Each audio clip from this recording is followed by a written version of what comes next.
I am delighted to start to tell you a little bit about what our next session has to offer. You hopefully know about Gibson. I can't imagine you haven't heard their name. They are an iconic musical instruments brand that includes Epiphone, Kramer, and more, each with their own unique identity. And their customers range from beginners just starting out and wanting to play to actually well-known, renowned music artists. Over the last few years, Gibson has been diversifying their sales strategy and complementing their wholesale business by setting up direct-to-consumer channels from the ground up and driving a new focus on customer experience. Exactly all the things that we have been talking about from the beginning of today. And I'm delighted to say that we're going to be joined by Jonathan Martz, who's their CRM Manager. He's going to join us live from Nashville and talk about a bit how he's driving CRM strategy and customer engagement initiatives at Gibson. For the last 4 years, he's played a really key role in Gibson's shift into DTC and developed initiatives to strengthen customer relationships and really expand the brand's digital footprint.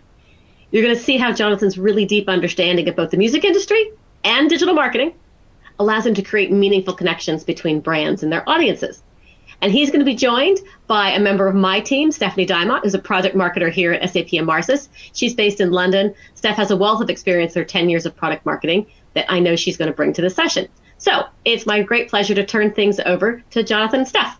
Thank you, Sarah. And thanks, John, for joining us today as well. Yeah, happy to be here.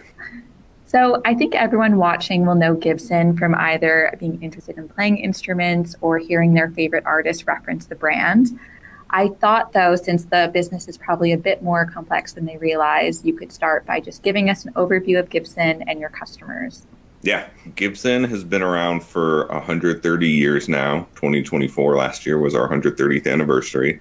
It was started by a man named Orville Gibson, who was just making mandolins in his little shop, and has obviously expanded a ton since then. So starting in the 50s and 60s, Gibson kind of hit its golden era and has been thriving ever since. Has been played by artists like the Beatles and Led Zeppelin, to more modern day artists like Harry Styles, Noah Kahan, Sabrina Carpenter, and a lot of others. As you can see on the screen, Gibson includes a portfolio of brands. This ranges from guitars to amplifiers, pedals, and speakers and professional audio equipment. So with that, super diverse set of customers and products. And yeah, as was just mentioned, as far as the business goes, the biggest shift in the past 5 years has been a focus on direct to consumer. So that is what we will be talking about today. So before partnering with SAP Emarsys, Gibson relied primarily on dealers to drive revenue. So dealers like Guitar Center, Sweetwater, in the UK, Andertons is another one. We sold guitars to them, and then they sold them directly to customers. As we've expanded into D2C, that of course has included opening up an online store, so Gibson.com, and also our owned retail channels. So we have 2 storefronts now called the Gibson Garage. One is here in Nashville, and then we opened one in London just over a year ago now, and are looking to open more. And so, yeah, opened up, direct revenue channels, but also we've started to, of course, really focus on marketing and having a direct conversation with our customers. So really expanded into email marketing. We have an app, which we'll talk about a bit later too. But yeah, really trying to open up a, direct communication line with our customers so that we can help drive not only revenue, but loyalty. At the same time, guitar buying is still primarily done in person. Dealers still account for most of the revenue for our business. And so we try to be super intentional about supporting our dealers with our own D2C strategy. So we don't want to fight them. We want to all work together, and, all boats rise kind of strategy. So yeah. And with that, as we mentioned a couple times now, we have a really diverse set of customer personas. So we've really tried to focus in on personalization, and with that is getting the right data. we've kind of focused on three main areas. One, using storytelling to drive cross-channel engagement, using automations and segmentation to drive that personalization, and then bridging that online and offline gap. Thanks, John. And to drive those connected experiences that you spoke about, can you help us understand what data sources you prioritize connecting first? Yeah. So you'll see on the screen here a list of different data sources that we have connected. Most are pretty self-explanatory, but I'll walk through it. Purchase data is purchase data. Web behavior data is giving us what collections and products people are browsing, and then powering things like abandoned cart.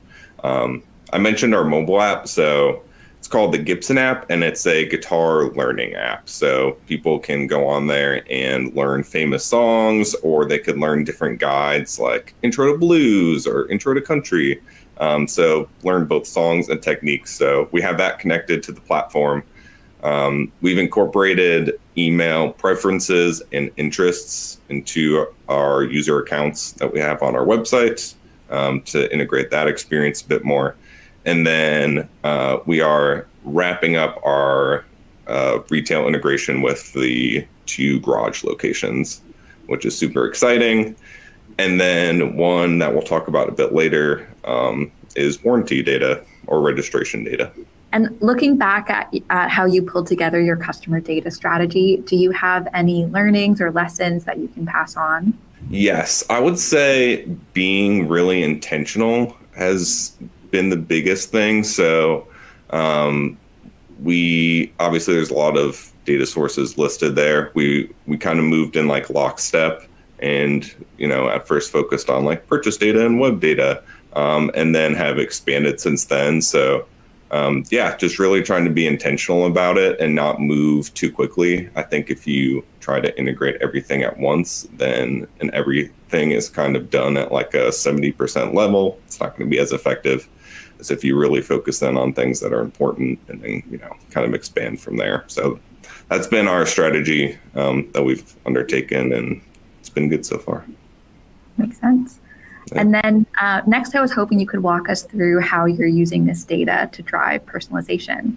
Yes. So you can see a list on the slide there of different automations that we have set up since we've been using this data.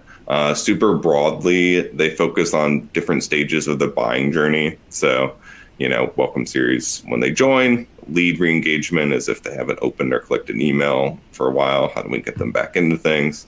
Back in stock, wish list, and abandoned cart focused on right before purchase, and then post-purchase.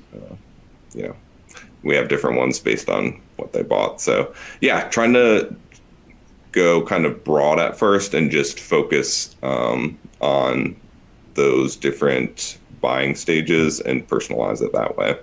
And then Gibson being Gibson, what do you need to think about when adapting these strategies for instruments and music fans that other marketers might not consider? I think it's been 2 things. So one is that we have a really diverse group of products. So that ranges from strings to t-shirts, all the way up to $10,000 guitars. So we started segmenting based on price point and product category. So a good example of that is like an abandoned cart email.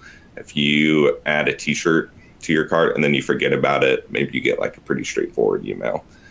If you add a $10,000 guitar and you forget about it, maybe you get more of like a white glove experience where it looks like a customer service agent is reaching out to you and like helping you make that buying decision. So we try to not have like a blanket approach and kind of break it up that way. I think the other factor is that buying a guitar for most people is like a really long buying process. People buy 10 t-shirts a year. Some people buy only one guitar a year. Some people buy one every 3 years. And so there have been certain automations that we've either prioritized or deprioritized based on that. So one of those would be abandoned browse. We tried abandoned browse out, and it didn't, for guitars, it wasn't that effective, honestly. People use our website as like a reference a lot of times, if they're just looking up information about a guitar, or they just like to come and browse and just like look at stuff because it's cool. So yeah, we tried it. There wasn't a lot of conversion or revenue from it, so we stopped doing it for guitars. On the other hand, one that has been important and prioritized is wish list. So if someone wants a guitar, but they don't have the money yet, they can put it on their wish list. So monitoring that process, sending like reminder emails or back in stock emails around wish list has become important for us. That makes sense, because even though a Gibson guitar is a cool item, it's also a luxury item and needs to be sold using the strategies that reflect that. Yeah. And then with it also being an expensive purchase, I imagine a lot of people want to feel it in person, maybe then go back to researching it more online, and then continue that buying journey. So how are you bridging the gap between online and offline?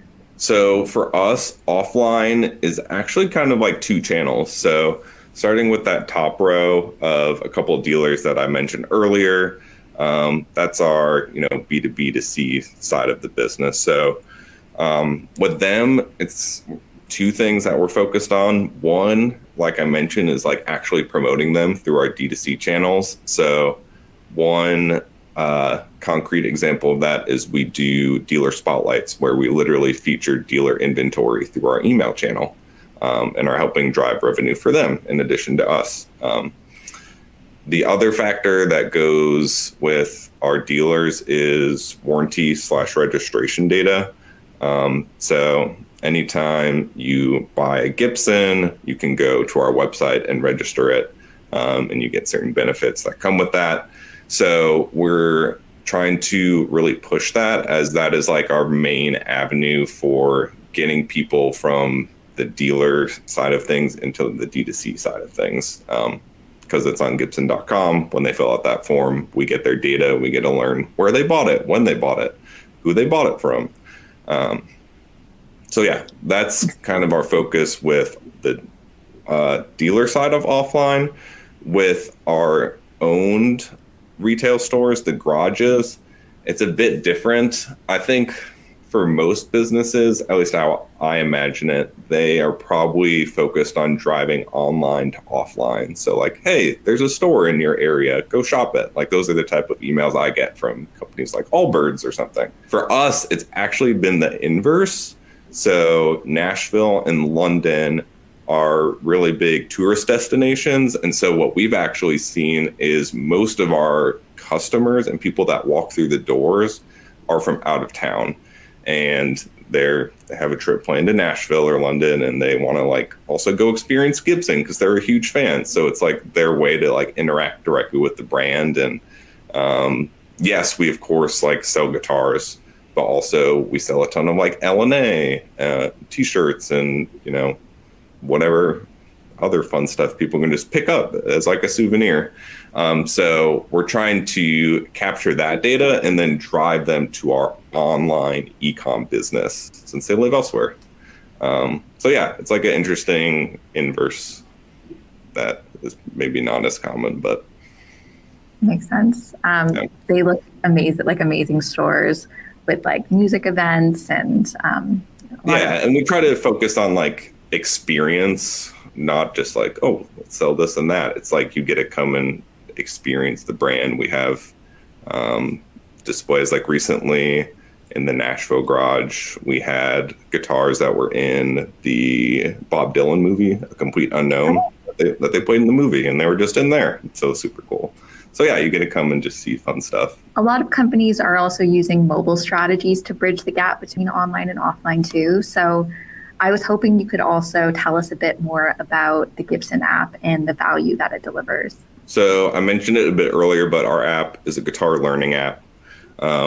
I think for us, there's kind of two different areas of value. One, because it's focused on guitar learning, it captures a different customer segment than maybe the classic Gibson customer. It's capturing people, for the most part, that are like early in their guitar journey.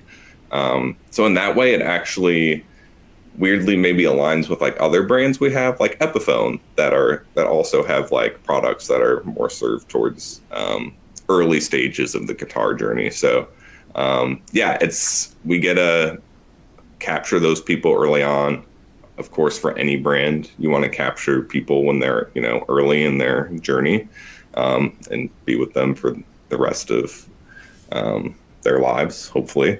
So the app allows us to do that. And then we're also looking towards the future, and viewing it as another like marketing engagement tool. So imagine you like go walk into the garage and you scan your app and you can get like, I don't know, maybe you get like a free beer, like, or whatever.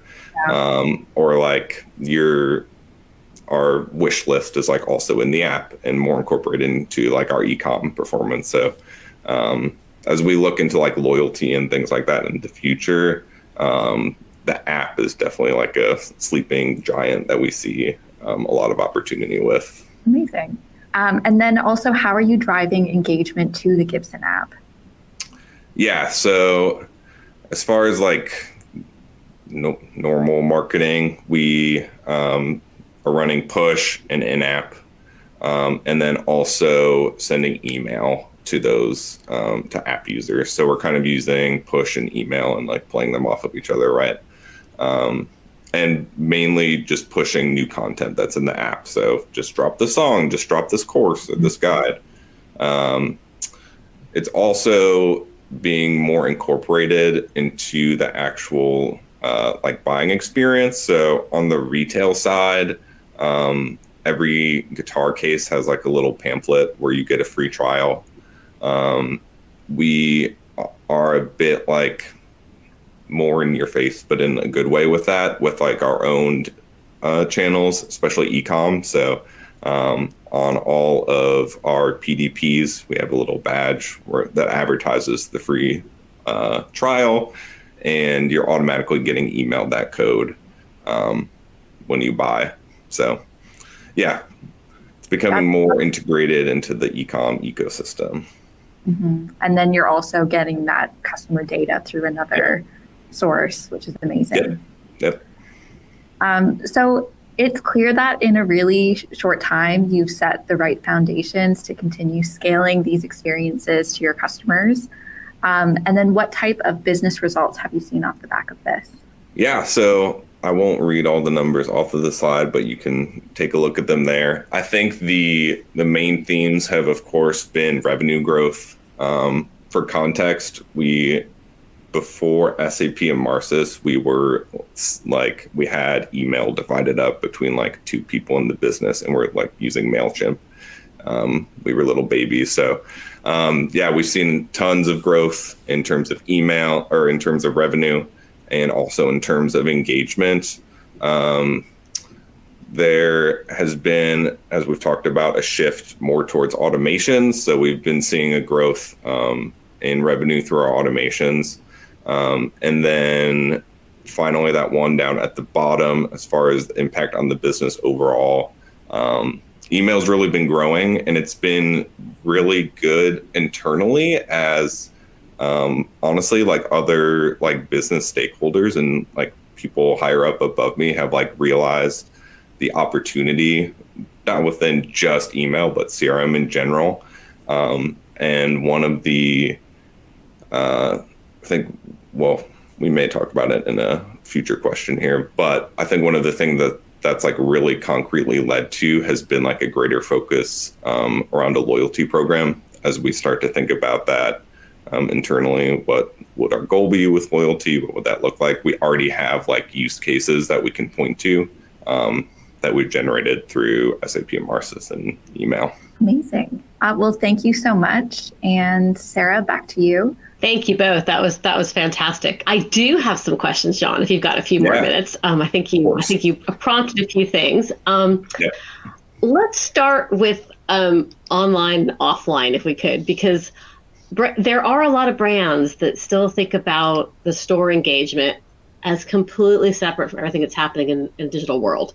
And I Yeah. don't think that's how you think about it at all. So maybe you can help explain why, when you're really creating a holistic customer experience strategy, you need to be thinking about both, not one and then the other. Yeah, I think one like kind of nugget that I've pulled thought that has like popped into my head as we've done this work has been like, for us, are people that are like showing up to a store are actually like our most dedicated people, right? Like if you're traveling from out of town somewhere and you're like making the effort to go here, like those are our highest value customers. So why would we not want to like integrate that into the rest of the things that we're doing, right? So yeah, I think it's not as simple as like one sits over here and one sits over there. I think in today's world, there's so much crossover between them.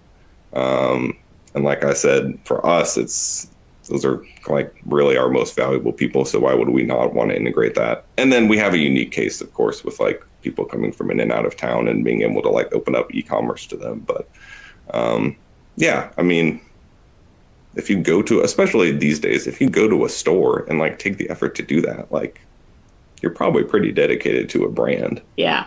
And why wouldn't that brand want to keep the conversation going? Because you can't be there's so many things you could be doing, and you're not, particularly with your guys, with your flagship stores, right? There's only unless you happen to live in Nashville, Right. You're not probably going to be going to this. You're not the corner store that someone can go to every week. So consistent interactions and conversations and engagement are going to happen on multiple channels, aren't they?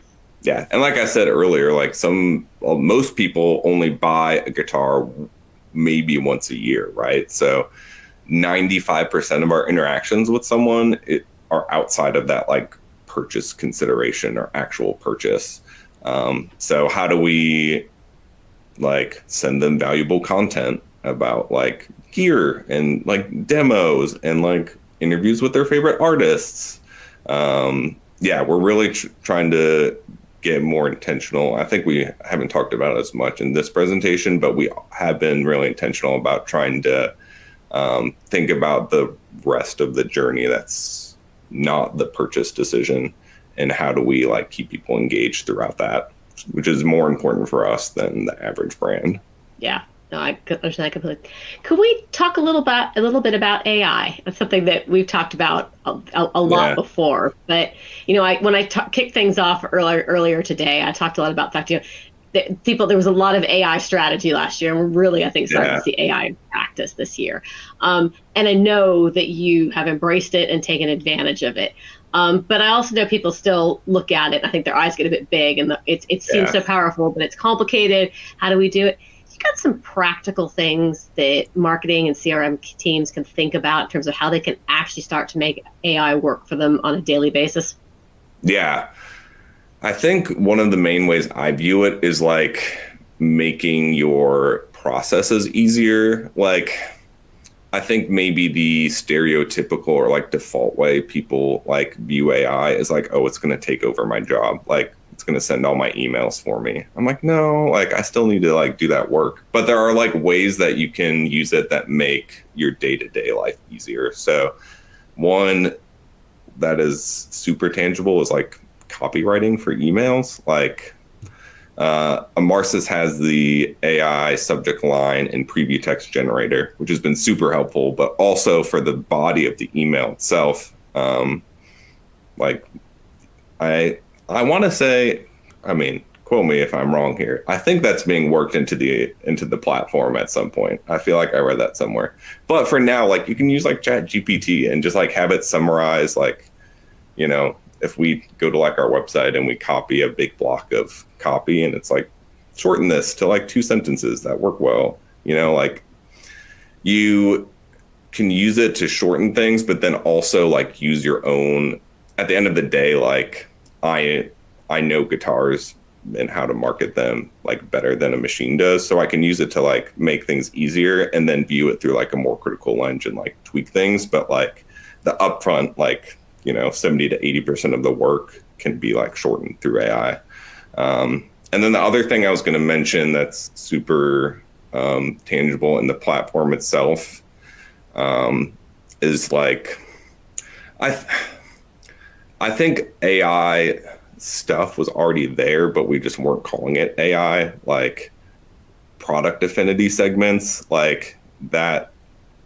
When we signed up for the platform, that was one of the things that I was like super excited about, was like, it looks at what people are browsing on the website and do they have an affinity towards a certain category of products or not? Like, that's AI, but we just weren't calling it AI, right? So yeah, thank you for that. Amar's absolutely had AI baked into the platform for over 10 years. So absolutely, this isn't new for us. And thank you for calling it out and noticing that. We appreciate that without a doubt. I just want to touch on something you talked about, though, because it's something I hear too, and you've been very dismissive of it. AI is, you do not have in any view that AI is going to replace you. You have your own unique knowledge, your own unique voice. AI is there as a helper, but it's never going to replace you or your team. Yeah, I think that's like the easy trap to fall into, especially when you think of like, I think AI video is like still like really bad, right? Like, so like you see some AI videos, like, what in the world? Like, come on, like at what point is like AI video going to replace someone? Like, so I don't know. I maybe have like a slightly different view than other people on it, but not that I am naive, but like, yeah, at the end of the day, like we're the experts and AI is a tool that we can leverage to help make our jobs easier. Yeah, I mean, for what I agree, I don't think AI can replace the unique voice of a marketer or a brand. Yeah. It can help you express it better at some times and make you move faster, as you've talked about. But I agree with you. I don't see that. It's a conversation we've had with customers, but actually, I also have a marketing team. It's something that we talk about internally. So it's always interesting to hear, how other people are thinking about it and their perspectives. Let me throw one last question out at you, and then I will let you get back to. I'm sure it's your busy day. You alluded to loyalty, but what do you see next for Gibson? Is it loyalty? Is it something else that's on your plate? What are you, as you're looking forward? What are you seeing?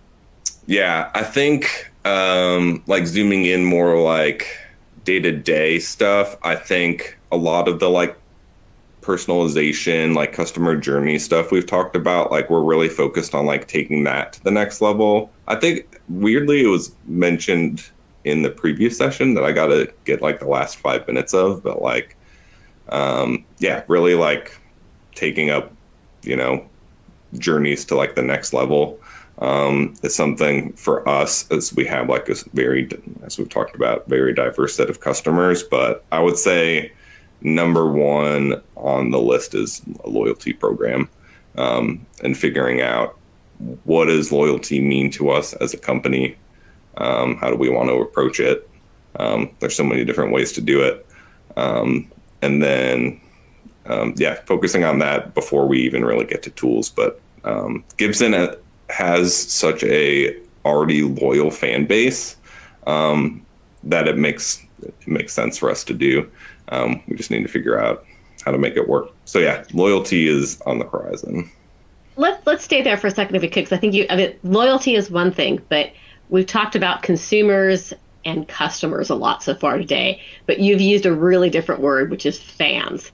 And I think that's really important. I know from a Gibson standpoint, all the conversations we ever talk to you guys about, that is how you think about it. Can you talk to people a little bit about that? Because I think that's exciting. So guitar/music is, we say it's like an irrational decision, or we're not solving a problem for someone, to be honest. Like, you don't need another guitar. Like, yeah, if you're a musician, like you need some tools in your toolbox, but like for the most part, like, come on, like I have 6 guitars sitting over 7. There's another on the wall. Like, I don't need 8 guitars, but I have them. I don't know. My husband and my son might disagree with that statement.